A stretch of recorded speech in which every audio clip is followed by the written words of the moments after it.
शांताकारं भुजंगशयनं पद्मनाभं सुरेशं विश्वाधारं गगनसदृशं मेघवर्णं शुभांगं लक्ष्मीकान्तं कमलनयनं योगिभिध्यानगम्यं वन्दे विष्णुभवभयहरं सर्वलोकैकनाथं। मंगलम भगवान विष्णु मंगलम गरुड़ध्वज मंगलम पुंडरीकाक्ष मंगलाय तनोहरि। ओम नमो भगवते वासुदेवाय। आज का दिन आप सभी के लिए मंगलमय हो। आइए सुनते हैं आश्विन मास कथा का छठा अध्याय।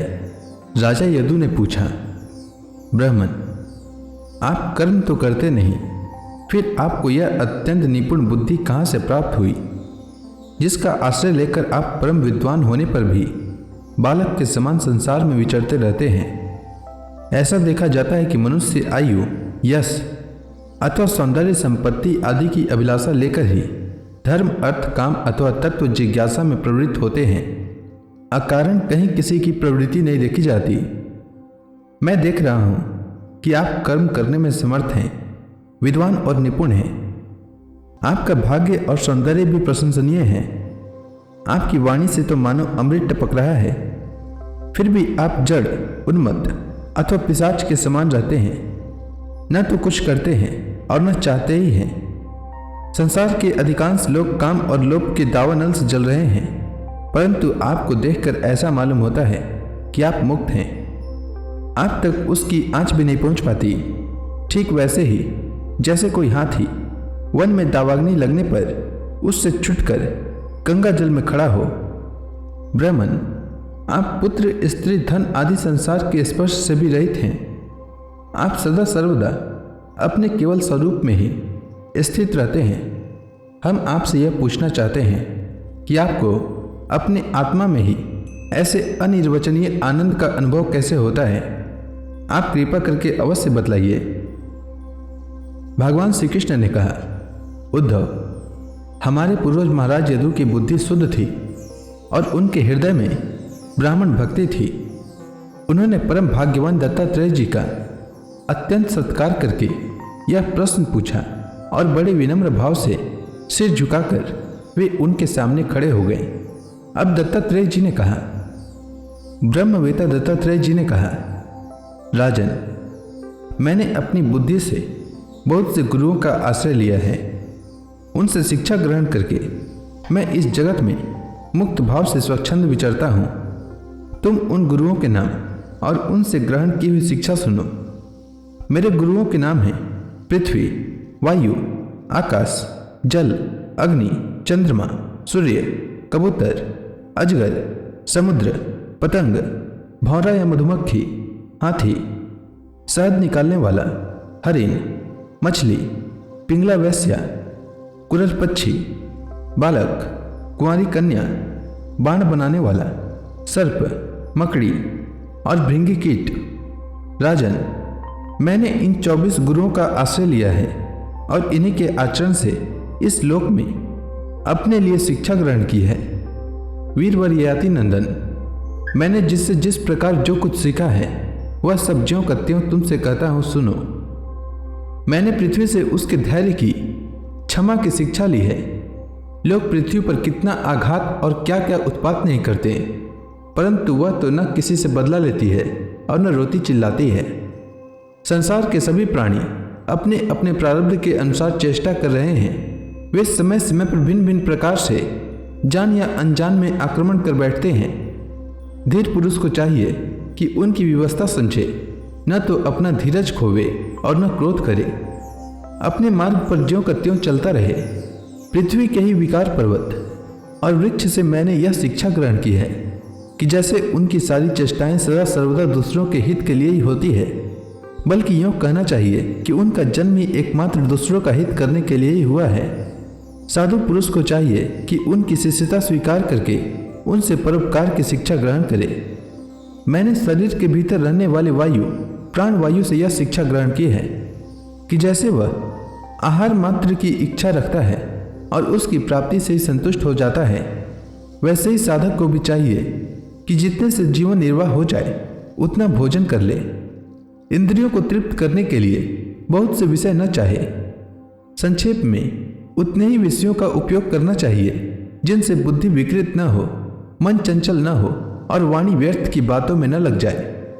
शरीर के बाहर रहने वाले वायु से मैंने यह सीखा है कि जैसे वायु को अनेक स्थानों में जाना पड़ता है परंतु वह कहीं भी आसक्त नहीं होता, किसी का भी गुण दोष नहीं अपनाता, वैसे ही साधक पुरुष भी आवश्यकता होने पर विभिन्न प्रकार के धर्म और स्वभाव वाले विषयों में जाए परंतु अपने लक्ष्य पर स्थिर रहे, किसी के गुण या दोष की ओर झुक न जाए, किसी से आसक्ति या द्वेष न कर बैठे।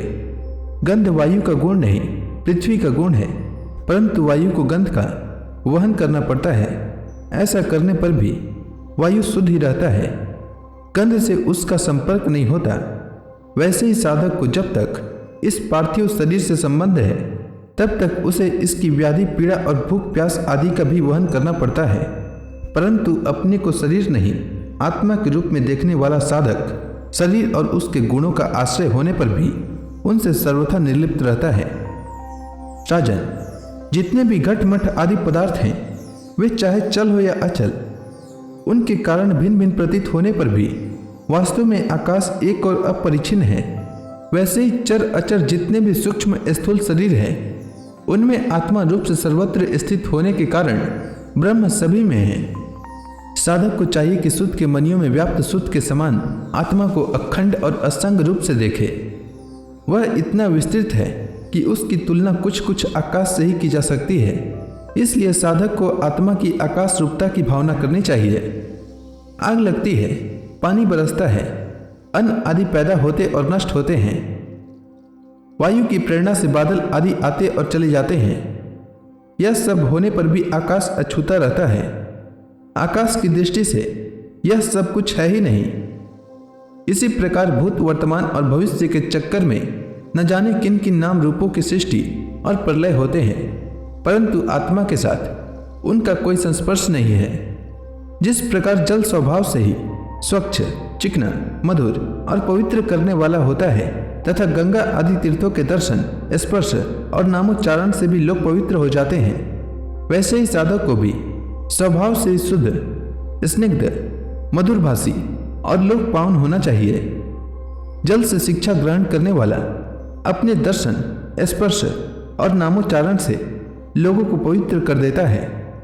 राजन, मैंने अग्नि से यह शिक्षा ली है कि जैसे वह तेजस्वी और ज्योतिर्मय होती है, जैसे उसे कोई अपने तेज से दबा नहीं सकता, जैसे उसके पास संग्रह परिग्रह के लिए कोई पात्र नहीं, सब कुछ अपने पेट में रख लेती है, और जैसे सब कुछ खा पी लेने पर भी विभिन्न वस्तुओं के दोषों से वह लिप्त नहीं होती, वैसे ही साधक भी परम तेजस्वी, तपस्या से देदीप्यमान, इंद्रियों से अपराभूत, भोजन मात्र का संग्रही और यथा योग्य सभी विषयों का उपभोग करता हुआ भी अपने मन और इंद्रियों को वश में रखे, किसी का दोष अपने में न आने दें।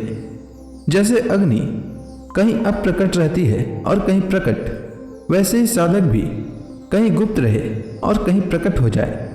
वह कहीं कहीं ऐसे रूप में भी प्रकट हो जाता है जिससे कल्याणकामी पुरुष उसकी उपासना कर सके। वह अग्नि के समान ही भिक्षा रूप हवन करने वालों के अतीत और भावी अशुभ को भस्म कर देता है तथा सर्वत्र अन्न ग्रहण करता है। साधक पुरुष को इसका विचार करना चाहिए कि जैसे अग्नि लंबी चौड़ी टेढ़ी सीधी लकड़ियों में रहकर उसके समान ही सीधी टेढ़ी या लंबी चौड़ी दिखाई पड़ती है, वास्तव में वह वैसी है नहीं। वैसे ही सर्वव्यापक आत्मा भी अपनी माया से रचे हुए कार्य कारण रूप जगत में व्याप्त होने के कारण उन वस्तुओं के नाम रूप से कोई संबंध न होने पर भी उनके रूप में प्रतीत होने लगता है। तो इसी के साथ आज का यह अध्याय समाप्त हुआ। इसके आगे दत्तात्रेय जी ने राजा यदु से क्या कहा यह मैं कल के अध्याय में सुनाऊंगा। तब तक के लिए भगवान हरि का नाम लेते रहें। तो प्रेम से बोलिए भगवान विष्णु की जय, श्री कृष्ण भगवान की जय, समस्त देवी देवताओं की जय।